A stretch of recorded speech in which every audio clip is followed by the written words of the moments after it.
And welcome to Structured Capital. So today I will be going through capital rotation across markets and asset classes. Where it's been, where it is, and where it's going. Now before I continue, I would just like to say this is not financial advice, this is my personal perspective. So let's continue. The first asset which we'll be looking at is BTC, which, as you can see, topped at 126k back in October of 25 last year. Currently, I'm monitoring the 14-month candle breakdown and drawdown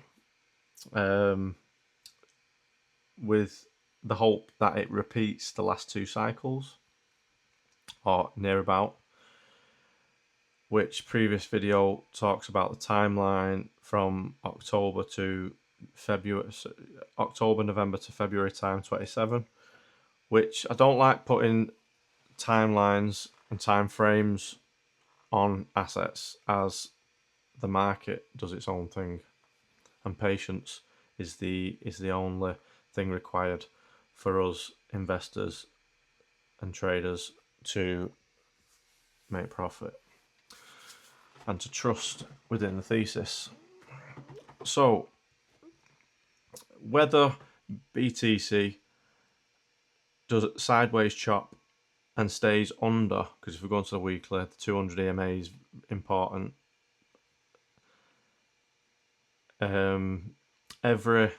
The last two cycles, every buying opportunity has been within under the 200 EMA. Like I said before, go back to the previous video. There's a bit more of a deeper explanation on the macro perspective on BTC and its last few cycles.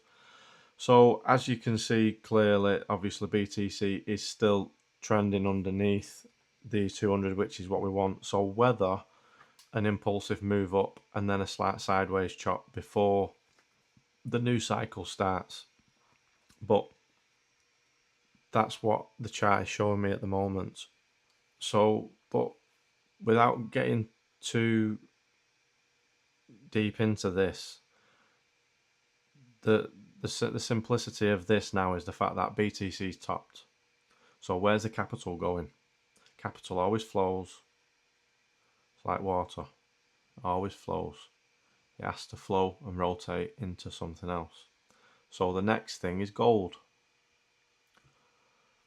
So as you can see on here, I did this chart analysis back in February, but as you can see, this chart is basically simplifying and showing you the trends within the last, from 71. So what, the last 45 years? 45 years. So you can see the three major trends, and currently in the next bear phase. Just for a quick little history for those that aren't aware, the Federal Reserve made bullion illegal, manipulating the price up to around $35, $36, backing gold to the dollar. As you can see, resulting in sideways movement and very rarely minimal fluctuation within the gold price until Richard Nixon took the dollar off the gold standard, and hence why we have had this price action ever since. So, as you can see, the green is bull, the bear is red. The bull trends have been going up by a year. So the first one was 11 years, the second one was 10, and this one I anticipate to be 9, which is, as of now, touch wood, playing out. Obviously, the bear market from 80 all the way to 20, which was 21 years, but then literally 5 year, more or less, 5 year drawdown. So you'd like to anticipate that this is either going to be 2 to 2.5 years, which would take us 26 down to 28, maybe to 29, and that could possibly lead us to the AI bubble, which a lot of people think that won't happen, but gold is a safe haven asset, and you would like to speculate that as markets become over extremely bought, which they currently are now, and the AI narrative and tech bubble gets even bigger and bigger, at some point you would like to think that gold is going to start dropping further and further, perfectly for the time where rotation could happen at that point into a more secure asset. But that's later down the line. So if I take this to the weekly, gold, like I say, the 200 EMA as well. 200 is great for larger cap assets. So every time within the bear trend, in the bear cycle, you tap in underneath before. So this range, as you can see, great DCA levels here all the way through. You get it again. You got it multiple times earlier on. Quite a lot more volatility from 2000, from 1980 to 2000. So just looking at that price action, the 200 EMA is at 3,000 at the moment. So you would like to think that we are going to get a touch down to the 200 EMA at least, hopefully going under. But if I do a quick, if I do a fib from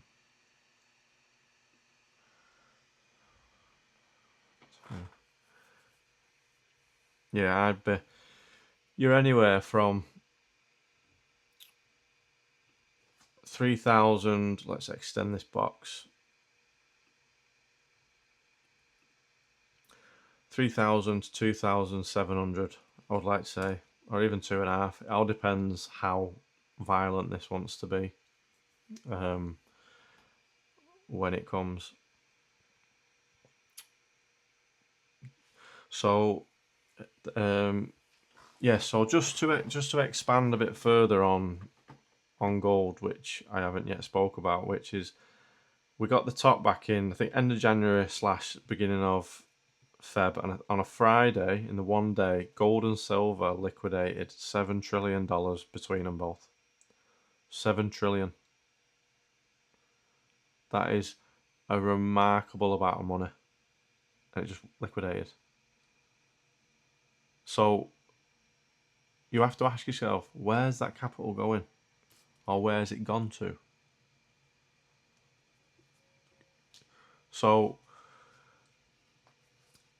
which leads me to the next section, which is going to be the stocks and going over the IPOs. First, starting with SpaceX, then Anthropic and OpenAI. But so yeah, before we get into that, just to finish off finally, the best thing for people to do is to just zoom out and take a breath and just look and think. Moves don't happen very quick. They do from the pivoting point from top to bottom, but the overall move from the top to bottom, it takes time, and it's just about monitoring.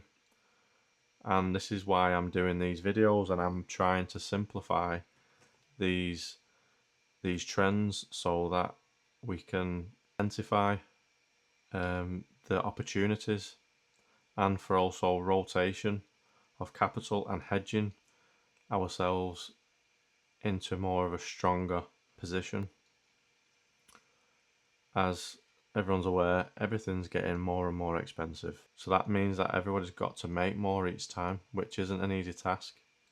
So just by identifying and understanding these macro trends, it's about placing and hedging your assets and sit and forget. When gold comes down under the 200 EMA, when BTC comes down under the 200 EMA, start accumulating. And then once you've bought it and once you see it cross over the 200 and you get that bullish trigger, this is just simple. This is not incorporating any Elliott waves. This is not incorporating any extra EMAs. That's just basically looking at the 200. For it to go underneath, it's undervalued and it's underbought. It's oversold. Sorry, and you should be accumulating and just forget about it and be patient. Switch off and monitor. And that's the aim of the game, which I am trying to explain, as I will hopefully get better at explaining this. So, like I said, just for the end of that, so obviously the next thing now is going over into the stock markets. So, obviously, if we look at the Nasdaq with, I think, which I'm sure these 3 IPOs are going to be going on. Obviously, SpaceX is on the Nasdaq because it's like the tech index, isn't it? So, obviously, as everyone is aware that's in the space, index funds, stock markets are way, way, way overvalued, and they just keep going. At some point, something's got to give, because as you can see from here, we've had from the bottom, we've had a major pullback in 08, 09. Apart from that, we had a major drop in 2022, which when BTC did. We had a big correction there as such, but there's been nothing since, and you've just got this bell curve, as you can see. So, widen the screen. So, yes, let me just expand a little bit more on the why I think the IPOs. So let's just rewind a little bit. BTC's topped, rotation of capital. Gold and silver, a few months later, topped. 7 trillion liquidated, and would have been many more, but just in that day, it's a specific point and something to remember for the future. So Bitcoin's topped, gold and silver have topped. We have the IPO as the narrative before the World Cup, with the SpaceX with the SpaceX public offering being, I think it was a day after the first game of the World Cup. So, which was, I think, got a valuation of $1.75 trillion, which has been never heard of before. Which briefly hit a $2 trillion valuation with its highest trading price. Now, it's an interesting point. Around that time, around that narrative, the SpaceX IPO, up until the last week of the listing, there was a minimum buy order of $500,000. And interestingly enough, the week that it was being listed, it got reduced down to $2,000 per minimum buy order. So that just shows you that who's being dumped on. The retail is providing liquidity for all SpaceX's investors to take the profit. So, and since then, if quickly go over this, trying to not spend too much time, trying to keep the video short. SpaceX. So if we go on the daily, and as you can see, it's been trending ever since downwards. So as it listed, anyone who's got over £2,000 is able to buy this stock. Pump, pump, pump, pump. Everyone keeps buying in retails. All these ISA savings accounts, tax-free accounts are building up, dump. And it's probably going to go a lot lower, which I'm hoping it is, which will be a great buying opportunity. The OpenAI filed late 2026 and 2027 also with Anthropic, and the valuation on them has increased a lot. The evaluation supposedly now is at 965 billion, which is a hell of a lot of money for supposedly a company that is costing more money to run than it's getting back. Now, think of that what you will, but all these factors are increasing to the point, are increasing the matter of this AI bubble which we're talking about. The amount of money that's going to flow into these is ridiculous, and the amount of money that's flown into, into SpaceX right now over the last couple of months. So interestingly enough, both of these next IPOs are going to be coming out from October onwards, and obviously, like I said, maybe into January, February time, maybe. But stock markets, August and September are normally weak months, so you would speculate that we are going to have across the markets a nice little pullback. So where's that money going to rotate into? We have, if I let's go to the S&P.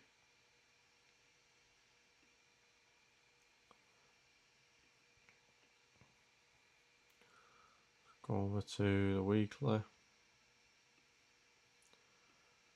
See,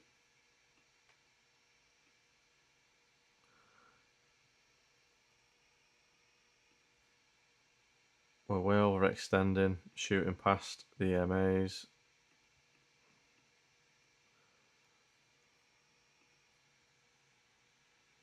Have a look. Yeah, you could be looking at 7,006 to 6,900, which is in between where I put that resistance, that support zone. My apologies. So yes, so capital's flown in. We've got the IPO, the biggest IPO listing in history, which will take some beating. Don't get wrong, at some point, some stock is going to beat that at some point as things do evolve and capital does increase always. So I'd like to think August, September time that we might see a pullback between 10 to 20% on the indexes. Whether it happens or not, it's another thing, but that's the third. The fourth and the final asset class which I'm going to talk about are the altcoins. Now, these alts are ridiculously undervalued and oversold. It's horrendous, like how bad it is.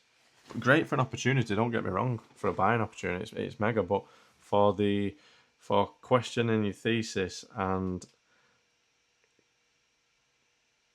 questioning your conviction within your investment and your trade in some aspects for certain people, this is the test. But the majority of altcoins are coiling like a spring, and the more an asset coils, the bigger the explosion is going to be when it rips. It's these are where you would like to think the rotations on all three of them assets which have been discussed. It seems too good to be true to this for not to happen. As in my opinion, if these alts go any lower, they are going to die, and this is where the flush out of alts is going to occur, which I don't think it's going to be yet, but you never know. Nobody knows. The only people that know are the market makers. Nobody else knows. It's a speculation. It's a game of probabilities and possibilities, and that is all. Nothing more, nothing less. But as you can see here, just from recent low to previous high, which was back in 2024. Seems that that's not working. Press the tab.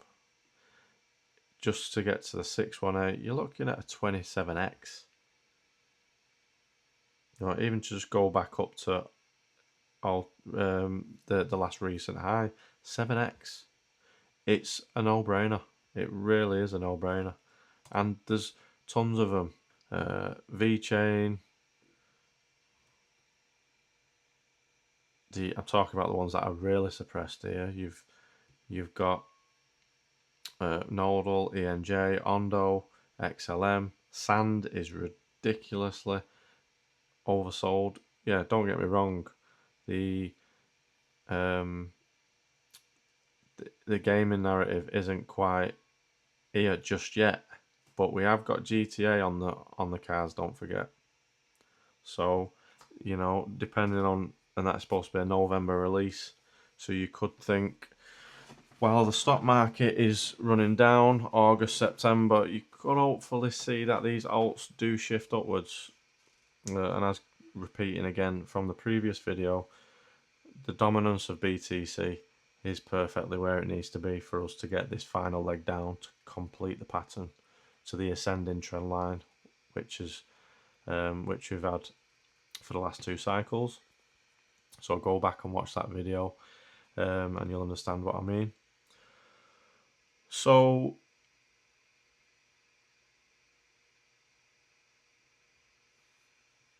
these altcoins, these assets, these digital assets, as they're referred to, there's literally blood in the streets. There's nothing left with some of these.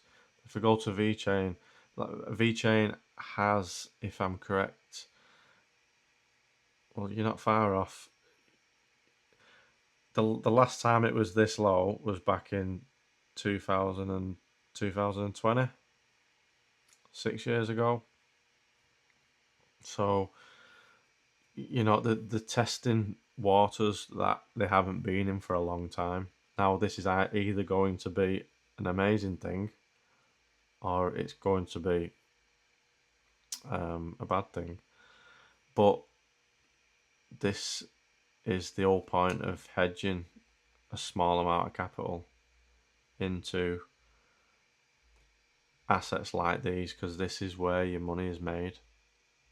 And the main thing after this, if we do get this alt season and we do get a shift across the board between 10 to 20x, then everybody needs to be paying attention to BTC. Whether people like it or not, BTC is probably the most sovereign asset you can get. Self-ownership, the most liquid, and not to tell people to be rotating all your capital into that, because please take profits and please spend it on yourself and please make your life a little bit better. As what is the point in doing this? Because you can think for the future and you can think for all the planning and the structuring that you can do, but we live in today, we live in the present. Just as much as the future is important, so is the now. So, but people should be rotating. If we get a small altcoin cycle and alt season as such, even a big one, regardless, stay conservative and call it small. Keep an eye on BTC, because if you get them 48 to 52 to 48,000 price area, and even lower. Yeah, I think the next one's 42 to 38 maybe. You should be accumulating. Ride the wave. This is what I'm trying to show. I'm showing you 4 different asset classes that have shifted and topped one after the other. The hard thing is anticipating which one will do it first. It's easy to look backwards. It's easy to connect the dots looking back. Most assets and asset classes are very high and overextended or have topped. And the alts are literally on their ass. And apart from a select few of people that obviously pay attention, the rest are asleep. And now is the time to be accumulating while the coiling of the spring is tight. Because when this skyrockets, it will just shift. Because if we go back to Algo dead quick, and we go to the monthly.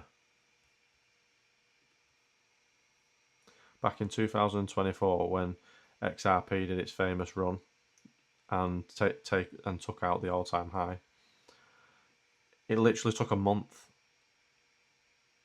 I know it thingy there, but within 1 month, it had created most of its profits. This shows you how fast. This could bottom now till August, and then September, just woof. September to October, or even August to October. This is going to happen quick. But money is always to be made in the markets, and the market makers know how cheap these assets are. And you're telling me that people with high net worths and institutions aren't buying this stuff? If I'm wrong, I'll eat me out. But these charts tell you a story, and it's how you interpret it. But yeah, so anyway, I'm going to wrap up. And like I say, don't forget, capital always rotates. It's like water, it has to flow. It never gets sucked out of the system. It's always in the system. It's just finding out where it moves. And I am just trying to show the people what I can see, and hopefully it brings some light to people, and someone's in a position where they have got capital and they're not sure what to do with it. Maybe this might bring them a bit of confidence, and it might be able to add to their own thesis, and help them move forward capital wise. But like I said, obviously this isn't financial advice. This is just my personal perspective. So thanks for listening, and please subscribe, as this is very new and I'm trying my best to find my feet. And see you on the next one. Thank you very much.